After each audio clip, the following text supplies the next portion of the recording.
তো বন্ধুরা, অনেক দিন পরেই আমি একটা লং ভিডিও দিচ্ছি। অনেক দিনই আমি প্রায় দিই না, কারণ কী বলতো, সময় হয়ে ওঠে না। জানি তো, ছোটো বাচ্চা যার ঘরে আছে তার সময়টা একদমই পাওয়া যায় না।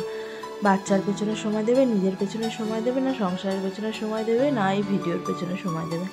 তো অনেকে মুশকিল হয়ে পড়ে, তবুও আমি ভিডিওগুলো মাঝে সাঝে বানাই যখন আমার ইচ্ছা হয়। কারণ তার মধ্যে মেয়ে যেহেতু ঘরে একা থাকে, মেয়ে ফোনও দেয় না আমাকে, মানে ফোন দেয় না বলতে কি, ও মাঝে সাঝে ফোন দেখে। এবার বাচ্চা তো ও যখন যেটা চায় আমি তখন সেটাই দিই। তো আজকে ফোনটা আমি ওকে বেশি দিইনি, আজকে একটু টিভিটাই চালিয়ে দিয়েছিলাম, ওর পছন্দ মতন গানগুলোই ও দেখছিল। তো ফোনটা খুবই কম দিয়েছিলাম। সেই কারণেই তোমার মেয়ে কাছে যে কতবার যেতে হয় তার ঠিক নেই। কতবার কাজ করতে করতে মা করে ডাকে, আর আমাকে ছুটে ছুটে চলে যেতে হয় ওর কাছে। তো নানা রকমের আবদার আমাকে মেটাতে হবে, কারণ ও যেটা বলবে সেটাই আমাকে করতে হবে। কারণ যেহেতু এখন ছোট, ওর মন জুগিয়েই আমাকে চলতে হবে। তো কিছু করার নেই, বাচ্চা তো, ওর মন জুগিয়ে চলতে হবে, যেহেতু এখনও কিছুই বোঝে না। আর তোমার ঘরের কাজ করছি, দেখো সব কাজ যেহেতু আমাকে এক হাতেই সামলাতে হয়। তোমার দাদা যেহেতু একদমই সময় পায় না, এই তো সকালবেলা বেরিয়ে যায় 8টা সাড়ে 8টার সময়, আবার রাতে ফেরে 8:30 9টার সময়। তাহলে সেই মানুষটাই বা কখন টাইম পাবে বলো? আর বাজার ঘাট থেকে শুরু করে সব কিছু আমাকে নিজেই করতে হয়। হয়তো সপ্তাহে একটা দিন ও আর আমি দুজনে বাজারে যাই, তো যা কেনাকাটি করি বুঝে কিনে নিয়ে আসি। আর তোমার দাদা কিন্তু বাজার সম্বন্ধে কোনো আইডিয়াই নেই, কারণ ওকে যদি বলি একটা আনতে, ও নিয়ে চলে আসবে আরেকটা। সেই কারণে আমার পোষায় না বলে ওকে আমি বলিও না যে তুমি বাজারটা করো।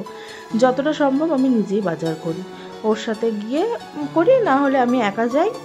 আমাদের যেহেতু বাজার সামনে একদমই, তো সেই কারণে যেটা টুকিটাকি দরকার পড়ে আমি টুক করে গিয়ে নিয়ে চলে আসি। আর ওর সাথে গেলে মানে একবারে সপ্তাহের বাজারটা বেশি করেই করে নিয়ে আসি, কারণ ও থাকে, আমার অসুবিধা হয় না। সেই কারণে দিদিদের কাছে মেয়েকে রেখে বেশ 2-3 ঘন্টা নিয়ে দুজনে বাজার করে নিয়ে চলে আসি। তো সেই কারণেই আর চাপটা লাগে না। কিন্তু সংসারের কাজ তো সব আমাকেই করতে হবে, যেহেতু তোমার দাদা সংসারের কাজে একদমই অভ্যস্ত নয়। সেই কারণে আমাকে সবটা করতে হবে। আর ওইটুকু টাইমের মধ্যেও কী করেই বা কী করবে বলো? নিজের অফিস আছে, তো সবাইকে তো সব কিছুটা বুঝতে হয়, তাই না? আর আমিও দেখো তোমার মেয়েকে নিয়ে একা একাই করি প্রায়। মানে আমি উঠি ধরো 7টা 7:30, যেদিন তোমার দাদার অফিস থাকে সেদিনকে ধরো 7টা 7:30 উঠি। আর তোমার দাদার যেদিন অফিস না থাকে সেদিনকে একটু বেলা হয়, কিন্তু উঠে তোমার দাদাও একটু ঘরটার গুছিয়ে দেয় আমার হাতে হাতে। তো সেই কারণে সেদিনকে অতটা বোঝা যায় না, কিন্তু যেদিনকে একা থাকি একটার পর একটা কাজ হতেই থাকে। আর মেয়ে তো আছেই, মেয়ের পেছনেও দিতে হয় আমাকে সময় অনেকটাই, প্রায় মা করতে থাকে। তো ওখানেও যেতে হয় থেকেই। এবার ও একটু সময় না দেখলেই কান্নাকাটি শুরু করে দেয়, সেই কারণে ওখানেও যেতে হয় আমাকে। তো মেয়ের দিকে দেখি অনেকেই বলে যে আমরা কি সন্তান মানুষ করিনি। অবশ্যই তোমরা সন্তান মানুষ করেছো, এটা অনেকেই বলে যে আমরা কি সন্তান মানুষ করিনি। কিন্তু আমার মেয়েকে যে দেখবে, বা প্রত্যেকের সন্তানই হয়তো খুবই দুষ্টু, কিন্তু দেখো সবাইকে তো সামলানোর জন্য সবাই থাকে, তাই না? আমার যেহেতু একার ঘর, আমাকেই সবটা দেখতে হয়, যে আমার মেয়ে তোমার কি করছে না করছে। যদি আজকে ফ্যামিলিতে অন্য কেউ থাকতো, তারা ওকে নিয়ে খেলতো, আমি কাজটা করতাম, আমার কোনো অসুবিধা হতো না। আর আমার মেয়েটা দেখো কিরম পেকেছে, আমি ঘর পরিষ্কার করছিলাম, বলছে ও নাকি ঘর পরিষ্কার করবে, মানে খাট মুছবে। আচ্ছা মুছো, এমনি শুধু ন্যাকড়া দিয়ে মুছলে হবে না, ওর মধ্যে আবার একটু কলিনও দিয়ে দিতে হবে। তো ও মুছছে, আমিও দেখছিলাম।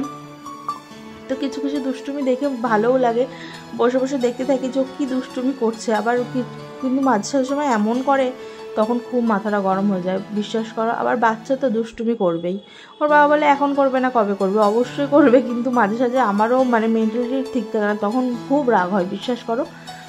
তো অনেকেই মনে করে যে সারাদিন ঘরে কি করি, এইটা করি না ওইটা করি না। আগে হয়তো আমার ঘর অনেকই গুছানো থাকতো, কিন্তু এখন একটুও গুছানো থাকে না, কারণ এখন আমি নিজেই টাইম পেয়ে উঠি না। কী করে ঘর গোছাবো বলো? এদিকে এই যে তোমার খাটটা যদি মানে বিছানার চাদরটা ধরো সকালবেলা উঠে একবার বিছানা ঝেড়ে ঠেড়ে আমি গোছালাম, তো এসে দেখবো কি মেয়ে পুরো বিছানার চাদর তুলে অলক্লাত তুলে একাকার করেছে। বলো তখন আমি কি করতে পারি, তাই না? তারপরে দেখতে পারবে যে ও বললো মামা জল দিয়েছি, জলটা নিয়ে পুরো বিছানার মধ্যে ফেলে দিয়েছে। তাহলে এই দুষ্টুমিগুলো, তারপরে তোমার মানে যা থাকে, বিশ্বাস করো আমার মানে আমি একটা জিনিসের জায়গায় আরেকটা জিনিস কখনো পাই না। মানে কোথায় যে জিনিসগুলো চলেছে আমি নিজে জানি, যখন ওকে বলি মাম্মা কোথায়, তখন ওখানে দেখা। আর সব কিছু তো আছেই, খাটের তলায় ফেলবেই, যা পাবে খাটের তলায় ফেলে দেবে। এই কারণে ওর বাবা খুবই রেগে যায় ওর ওপরে মাঝে মাঝে, তুই কেন খাটের তলায় ফেলিস বলতো বাবাই? তো তোমার দাদা সকালবেলা বেরিয়ে যাওয়ার পর হচ্ছে তোমার দাদার কাজে করে দিয়েছিলাম, যেহেতু নিরামিষ ছিল তোমার দাদাকে করে দিয়েছিলাম কুমড়ো আলুর তরকারি আর হচ্ছে রুটি। তো সকালবেলা তোমার দাদা থাকতে থাকতে আমি কোনো কাজই করি না, তোমার দাদা বেরিয়ে যায়, তারপরে আমি নিশ্চিন্তে কাজ করি। আর মেয়ে যেহেতু এখন আমার সাথে সাথে উঠে যায়, আগে বেশ ঘুমাতো 9টা সাড়ে 9টা পর্যন্ত, কিন্তু এখন আমি 7টায় উঠলে ও 7টাতেই উঠে যায়। তো সেই কারণে আর কি বলো তো, ও উঠলে আমার কাজ তো আর হবেই না। তো ও তোমার দাদা বেরিয়ে যাওয়ার পর মেয়েকে ব্রাশ করে খাইয়ে দাইয়ে তারপরে আমি কাজে হাত দিই। নইলে একবার যদি কাজে হাত দিই তারপরে ওকে খাওয়ানোর কথা আর মনে থাকবে না, সেই কারণে একবার ওকে খাইয়ে তারপরে কাজে হাত দিই। তো তোমার দাদা বেরিয়ে যাওয়ার পরে আমি কাজে হাত দিয়েছি, এবার ওকে খাইয়ে মেয়েকে খাইয়ে তো তারপরে এদিকে ঘরটাও গোছাচ্ছিলাম। আর জামা কাপড় মানে এত হয়ে গেছে, তার মধ্যে মেয়ের জামা কাপড় এত হয়ে গেছে না, কী করবো জানি না। তো জামা কাপড়গুলো কোনো মতে গুছিয়ে তারপরে হচ্ছে তোমার আবার ঘরটা মুছে নিচ্ছি ভালো করে। ঘরটা প্রায় আমি মুছছি মানে কয়েকদিন পরেই, কারণ কি বলো তো, শরীরটা খারাপ ছিল বলে আমি ঘরটা মুছতে পারিনি এই কদিন। আর ওই কারণেই হচ্ছে আজকে একটু ঘরটা মুছে নিচ্ছি। এইটা ভালো, তোমার মপগুলো ভালো, কিন্তু কি একটা সমস্যা যে ঘরের কিন্তু দেখবে তুমি কোনা খামচে মুছতে পারবে না, ওই ক্ষেত্রে না আমার পোষায় না। তার মধ্যে আরেকটা আগাম করেছি, ধূপকাঠির হচ্ছে তোমার মানে প্লেটটা যেটার মধ্যে ধূপকাঠি থাকে ওইটা পুরো উল্টে দিয়েছি, মানে আরও কাজ বেড়ে গেল। তো এই করতে করতে প্রায় আমার 7টা থেকে 12:30 একটা বেজে যায় কাজ করতে করতে। আর তারপরে আজকে যেহেতু কিছু রান্না করিনি বলে আজকে চাপটা একটু কমই ছিল। কারণ কি বলো তো, মেয়ে হচ্ছে তোমার মেয়ে শুধু তরকারি করেছিলাম ডিমের ঝোল, আর কিছুই করিনি। তো এইভাবেই ঘরটা আমি মুছে নিচ্ছি। আর তোমার হচ্ছে ঘরটা ভালো করে একটু মুছছি, কারণ অনেক দিন পরে একটু মুছছি। তো অনেক দিন বলতে কি প্রায় 3-4 দিন পর মুছছি ঘরটা, তা ওর জন্য তোমার একটু ভালো করে মুছতে হচ্ছে, নইলে অনেকটাই নোংরা হয়ে যায় ঘরের মধ্যে। তারপরে বাচ্চা কাচ্চার ঘর ডেলিই মোছা উচিত, আমি ডেলিই মুছি, কিন্তু যেহেতু আমার কোমরের অবস্থাটা ভালো ছিল না আর মানে পেটটা খুবই ব্যথা ছিল, সেই কারণে আমি মুছতে পারিনি।